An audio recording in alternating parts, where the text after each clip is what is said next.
इस लेक्चर के अंदर हम लोग बात करने वाले हैं कि जो हमारे पास जो ट्रांसफार्मर होते हैं उनकी रेटिंग किसमें होती है और ऐसा क्यों होता है। इन सारी चीज़ों के ऊपर हम लोग इस लेक्चर के अंदर डिस्कस करेंगे। चलिए शुरू करते हैं। ना अगर सबसे पहले बात की जाए कि रेटिंग की इंपॉर्टेंस क्या है, यानी कि आपको रेटिंग की ज़रूरत ही क्यों पड़ती है। किसी भी मोटर की आप नेम प्लेट देखोगे उस पे सर्टेन रेटिंग दे रखी होती है, तो वो क्यों दे रखी होती है, ठीक है। तो अगर हम बात करते हैं रेटिंग की, तो सबसे पहली चीज़ होती है रेटिंग की जो इंपॉर्टेंस होती है कि उस डिवाइस को, उस मशीन को डैमेज से बचाना। यानी कि आपने एक डिवाइस बनाई है, आपने एक मशीन तैयार करी है, अब उसके बाद में आपने उसको मार्केट में बेच रहे हो। आपने जिस स्टैंडर्ड पे उसे तैयार करा है, तो ये इंपॉर्टेंट होता है कि यूज़र के पास एक इन्फॉर्मेशन हो, कंज्यूमर के पास इन्फॉर्मेशन हो, जिससे कि वो अदर देन एक्स्ट्रा कंडीशंस में ना चला दे, हायर वोल्टेज या सर्टेन एबनॉर्मल कंडीशन पे उसे ना चलाए ताकि आपकी डिवाइस डैमेज हो जाए, ठीक है। तो सबसे पहली जो इंपॉर्टेंस होती है रेटिंग की, किसी भी मशीन की जो रेटिंग होती है वो इसलिए होती है ताकि आप उस मशीन को, यूज़र जो है वो डैमेज ना कर दे, उसे खराब ना कर दे, ठीक है। दूसरी जो इंपॉर्टेंस होती है यहाँ पे रेटिंग की, वो होती है ऐसी कंडीशंस इन्फॉर्म करना, यानी कि उन कंडीशंस के बारे में यूज़र को बताना जिसमें मशीन जो है अपनी ऑप्टिमल परफॉर्मेंस दे पाएगी, ठीक है। देखो, अगर आप मशीन कोई भी बनाते हो तो ये हमारी ये जिम्मेदारी होती है डिज़ाइनर की कि वो मशीन्स जो है वो कौन सी ऐसी कंडीशंस हैं ये लोगों को बताए ताकि वो मशीन उन परफॉर्मेंस, मतलब अपनी ऑप्टिमल परफॉर्मेंस दे सकें, ठीक। जैसे कि आपने देखा होगा बल्ब होता है, उसके ऊपर लिखा होता है 220 वोल्ट, ठीक है। 200 वोल्ट से 250 वोल्ट तक बहुत अच्छा जलेगा, ठीक है। तो ये जो बेसिकली जो रेटिंग लिखी होती है बल्ब के ऊपर, वो क्या होती है, वो यानी कि अगर आप 200 से 250 वोल्ट के बीच में अगर आप वोल्टेज दोगे तो ऐसे में बल्ब जो है वो सबसे ज़्यादा ल्यूमिनस इंटेंसिटी क्रिएट करेगा, यानी कि मैक्सिमम रोशनी देगा और अपनी अच्छी हेल्दी लाइफ जिएगा, ठीक है। तो यानी कि रेटिंग तो आपको समझ में आ रहा होगा, दो चीज़ें बता रही हैं। पहली चीज़, उनका काम है, जो मोस्ट इंपॉर्टेंट काम है कि मशीन को डैमेज होने से बचाना या डिवाइस को डैमेज होने से बचाना, और दूसरा है वो कंडीशन की जानकारी देना यूजर को जिसमें अगर आपने उस मशीन को चलाया या उस डिवाइस को ऑपरेट करा तो ऑप्टिमल परफॉर्मेंस आप ले पाओगे। ऑप्टिमल का मतलब हो गया हाई एफिशिएंट परफॉर्मेंस, यानी कि वो अपनी सबसे अच्छी परफॉर्मेंस दे पाएगी वो मशीन, ठीक। तो आई होप समझ में आएगा। वो सबसे पहले ये जानना जरूरी है कि रेटिंग की इंपॉर्टेंस क्या है इसमें, इन दोनों में से, यानी कि अगर तुमसे कहा जाए कि आप रेटिंग की कौन सी चीज चुनोगे, ठीक है, यानी कि रेटिंग की आप डैमेज वाली इंपॉर्टेंस है या फिर ऑप्टिमल परफॉर्मेंस, तो देखो इन दोनों में सबसे ज्यादा इंपॉर्टेंस है डैमेज।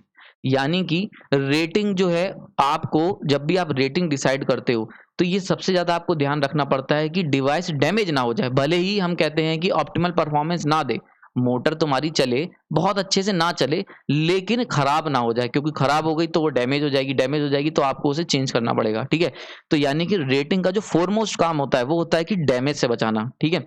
तो इसीलिए हम लोग, अब हम बात करते हैं यहाँ पे ट्रांसफार्मर की। अगर मैं ट्रांसफार्मर की बात करता हूँ तो ट्रांसफार्मर जो होता है, इसकी अगर हम बात करें, इसकी रेटिंग कैसे डिसाइड करी जाती है, तो इसकी हमें रेटिंग इस तरीके से डिसाइड करनी पड़ेगी कि हमारा ट्रांसफार्मर डैमेज ना हो जाए, ठीक है। तो डैमेज एक बड़ा इंपॉर्टेंट चीज है। अगर मैं बात करता हूँ पॉसिबल डैमेज की, कौन कौन से कारण हो सकते हैं जिससे ट्रांसफार्मर आपका एक डैमेज हो सकता है, तो पहला कारण है कि करंट एक्सीड कर जाए और उसकी जो वाइंडिंग है वो जल जाए। ये सबसे ज्यादा कॉमन एग्जांपल है, यानी कि अगर कोई ट्रांसफार्मर तुमने घर में लिया है और उसकी अगर वाइंडिंग में करंट ज्यादा बह गई तो वो जल जाएगा।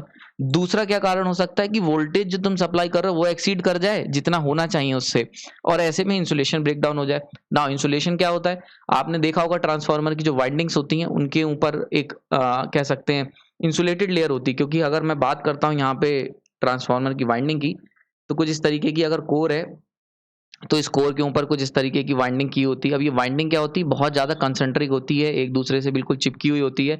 कभी कभी हम लोग सैंडविच वाइंडिंग भी करते हैं, लो वोल्टेज वाइंडिंग, फिर नीचे हाई वोल्टेज वाइंडिंग, तो देख सकते हो आप। तो ये सारी वाइंडिंग क्या होती है, इस तरीके से बहुत ही क्लोज रखी गई होती हैं।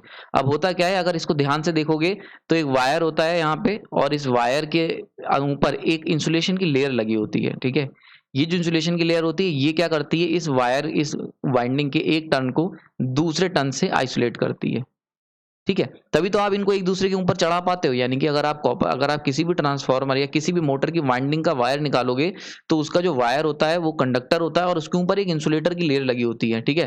ताकि आप जब उसे इस तरीके से राउंड राउंड टर्न करो, यानी कि जब आप उसे लिम्ब के अक्रॉस लपेटो, इस तरीके से ऐसे करके लपेटो, तो ऐसे केस में क्या हो, ये शॉर्ट ना हो जाए, वरना ये शॉर्ट हो जाएगा। अगर नॉर्मल कंडक्टर, डायरेक्ट कंडक्टर को इस तरीके से आप लपेट दोगे तो ऐसे में क्या होगा, उसके शॉर्ट होने के चांसेस हो जाएंगे, ठीक है। तो यहाँ पे इनके बीच में क्या होता है, एक इंसुलेटर की लेयर होती है, ये पूरे इसके ऊपर इंसुलेटर्स की लेयर होती है। तो ये जो इंसुलेटर की लेयर होती है, आपको पता होगा, मैंने बताया इंसुलेटर्स हमेशा वोल्टेज से डैमेज होते हैं, और जो करंट होता है, मतलब जो कंडक्टर होते हैं उनके अंदर उनकी जो हीटिंग होती है वो करंट से होती है, ठीक है। यानी कि अगर हम बात करते हैं इंसुलेटर की, तो कितना अच्छा इंसुलेटर होगा या कितना ज़्यादा इंसुलेटर लगाना पड़ेगा, ये डिपेंड करता है कितना वोल्टेज है, ठीक। तो अगर वोल्टेज एक्सीड कर गया तो इंसुलेशन ब्रेक डाउन हो जाएगा, और इंसुलेशन ब्रेक डाउन हो गया तो ऐसे केस में सारी की सारी वाइंडिंग आपस में शॉर्ट हो जाएंगी, और इस तरीके से करंट क्या होगा, जो यहाँ से करंट ये जा रहा होता है जनरली, वो यहाँ से इस तरीके से गोल गोल घूम के ना जाके सीधे यहाँ पे इस तरीके से फ्लो कर जाएगी, यानी कि सारी की सारी क्या होंगी, शॉर्ट सर्किट हो जाएंगी, यानी कि सारी की सारी वाइंडिंग आपकी शॉर्ट सर्किट हो जाएंगी, ठीक। आई होप समझ में आ गई होगी, इतनी चीज क्लियर हो गई। तो दूसरा यानी कि पॉसिबल जो रीजन हो सकता है आपके ट्रांसफार्मर के डैमेज होने का, वो हो सकता है इंसुलेशन फेलियर, और वो कब होगा, जब वोल्टेज एक्सीड कर जाएगा ना। अगर थर्ड बात करता हूँ, तीसरी जो कंडीशन है जिसकी वजह से आपका ट्रांसफार्मर डैमेज हो सकता है, वो है अगर तुम्हारी वाइंडिंग या जो उसकी कोर है, दोनों में से कोई भी चीज हीटअप कर जाए और वाइंडिंग को डैमेज कर दे। क्योंकि मान लेते हैं अगर आपने वाइंडिंग जो है वो आपकी गर्म होती चली गई, तो एक समय क्या आएगा, बर्न आउट हो सकती है, जलने के चांसेस हो जाएंगे, या फिर तुम्हारी कोर अगर बहुत ज्यादा गर्म हो गई वो भी दिक्कत करेगी। तो ये दोनों पॉसिबल, तो यानी कि तीन तरीके हैं जिससे तुम अपने ट्रांसफार्मर को डैमेज कर सकते हो। कोई भी ट्रांसफार्मर अगर डैमेज हो सकता है तो बेसिकली ये तीन तरीके हैं, जिसमें से पहला वाला सबसे ज्यादा कॉमन है, दूसरा तीसरा क्या है, थोड़ा सा कम फ्रिक्वेंट है, मतलब कम चांसेस होते हैं, लेकिन इससे भी डैमेज हो सकता है। तो अच्छा, अगर आप ध्यान से देखो, पहले वाले कारण में यानी कि फर्स्ट रीजन में कौन सी चीज है जिसकी वजह से डैमेज होगा, करंट, ओके। सेकंड वाले में देखो जिसकी वजह से आपका इंसुलेशन ब्रेकडाउन हो सकता है, वोल्टेज। नाउ थर्ड वाले में देखो, अब थर्ड को जरा ध्यान से समझना। थर्ड में दो तरीके के लॉसेस होते हैं। अब देखो, कोर हीट होगी या वाइंडिंग हीट होगी, ये क्यों होगा, ये लॉसेस की वजह से होता है। अब अगर हम बात करते हैं वाइंडिंग के अंदर जो लॉसेस हो रहे होते हैं उसको हम नाम देते हैं कॉपर लॉसेस, जो कि आई स्क्वायर आर यानी कि करंट पे डिपेंड करते हैं। और जो आपके कोर के अंदर जो लॉसेस हो रहे होते हैं उनको हम लोग नाम देते हैं आयरन लॉसेस। इसको मैंने पुराने लेक्चर में बहुत डिटेल में समझाया है, ठीक है। आयरन लॉसेस के अंदर हिस्टेरेसिस और एडी करंट आ जाते हैं। नाउ अगर इन दोनों लॉसेस की बात करें तो कॉपर लॉस जो होता है वो करंट की वजह से होता है, क्योंकि I square R loss. Iron loss जो होता है वो बेसिकली वोल्टेज की वजह से होता है, ठीक है। तो यहां तक पूरी पिक्चर क्लियर हो गई होगी। यानी कि अगर मैं ट्रांसफार्मर की रेटिंग की बात करता हूं, ठीक है, तो उसकी रेटिंग के लिए मुझे क्या क्या चीजें जरूरत पड़ेगी, उसकी रेटिंग के लिए सबसे पहले मुझे ये देखना पड़ेगा कि कब वो ट्रांसफार्मर डैमेज हो सकता है। तो ये तीन कारण है जिससे ट्रांसफार्मर डैमेज हो सकता है। अगर इन तीनों कारणों को कंक्लूड करा जाए तो दो क्वांटिटी ऐसी निकल के आई जिनकी वजह से, जिनकी आपको जरूरत पड़ेगी ताकि आप ट्रांसफार्मर की रेटिंग डिसाइड कर सको। एक है वोल्टेज और दूसरा करंट। आई होप समझ में आ गया होगा। इसीलिए जो ट्रांसफार्मर है उसकी जो रेटिंग होती है वो करी जाती है, हम लोग किस में करते हैं, केवीए में करते हैं। यानी कि अगर हमें वोल्टेज पता चल जाए, अगर मुझे करंट पता चल जाए तो ये सफिशियंट है। अगर मुझे ये दोनों चीजें पता है तो मैं क्या कर सकता हूँ, इस ट्रांसफार्मर के बारे में सारी जानकारी निकाल सकता हूँ, ठीक। तो ये दोनों चीजें किसमें, इनका प्रोडक्ट जो होता है इसको हम लोग क्या कहते हैं, इसको हम लोग कहते हैं एपरेंट पावर, एपरेंट पावर, ठीक है। और ये कितना होता है, इसको हम जनरली रिप्रेजेंट करते हैं वोल्ट एम्पेयर में, वीए। और अगर कोई बड़ा ट्रांसफार्मर है तो केवीए, जहां पे के क्या है, ये 10 की पावर 3 यानी कि किलो को रिप्रेजेंट कर रहा है, ठीक है, 10 की पावर 3 को।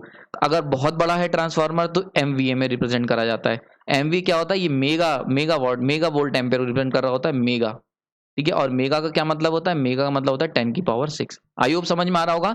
तो इसीलिए जो ट्रांसफार्मर होता है इसकी रेटिंग वोल्ट एम्पेयर में रिप्रेजेंट की जाती है, ठीक है। वोल्ट एम्पेयर में क्यों, ये सारी चीजें आपको पता चल गई, क्योंकि ट्रांसफार्मर की पूरी जानकारी के लिए एक तो आपको वोल्टेज पता होना चाहिए और एक करंट पता होना चाहिए, और इन दोनों के प्रोडक्ट को हम लोग क्या कहते हैं, एपरेंट पावर कहते हैं, ठीक है। तो अगर एपरेंट पावर आ गई तो सारे लॉसेस कवर हो गए, करंट कवर हो गया, वोल्टेज कवर हो गया, यानी सब कुछ कवर हो गया। तो अगर आपको वोल्ट एम्पेयर पता है तो आप ये मतलब पूरी जानकारी दे देता है कि ट्रांसफार्मर कब डैमेज होगा और कब बचा रहेगा। अगर जो रेटेड वोल्ट एम्पेयर है, अगर आप अपने ट्रांसफार्मर को रेटेड वोल्ट एम्पेयर से कम में चला रहे हैं, रेटेड वोल्ट एम्पेयर से कम पे चला रहे हो तो ट्रांसफार्मर कभी डैमेज नहीं होगा। लेकिन अगर रेटेड वोल्ट एम्पेयर को क्रॉस करोगे तो चांसेस हैं कि वो डैमेज हो सकता है। अब वो कोई भी वोल्टेज बढ़ेगा तो इंसुलेशन से, कोर लॉसेस से, अगर करंट बढ़ेगा तो कॉपर लॉसेस से, या फिर वाइंडिंग के जलने से। आई होप इसे समझ में आ गई होगी, ठीक है। नाउ क्वेश्चन आता है किलोवाट में क्यों नहीं करा, ठीक है। जनरली जो रेटिंग होती है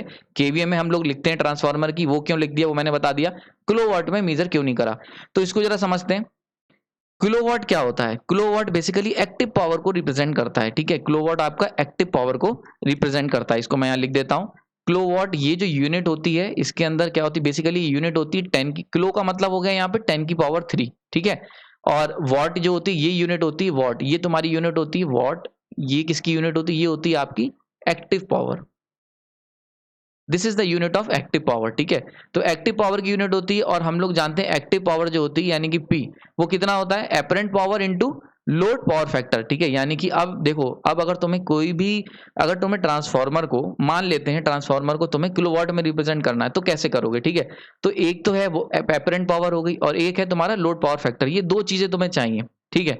नाउ अगर मान लेते हैं एपरेंट पावर किससे मिलके बना होता है, एपरेंट पावर मल्टीप्लिकेशन होता है, प्रोडक्ट होता है मैक्सिमम वोल्टेज, यानी कि रेटेड मैक्सिमम लिखा है, या रेटेड भी हो सकता है, रेटेड वोल्टेज जो एक ट्रांसफार्मर सप्लाई कर सकता है, और रेटेड करंट जो एक ट्रांसफार्मर सप्लाई कर सकता है बिना डैमेज हुए, ठीक है।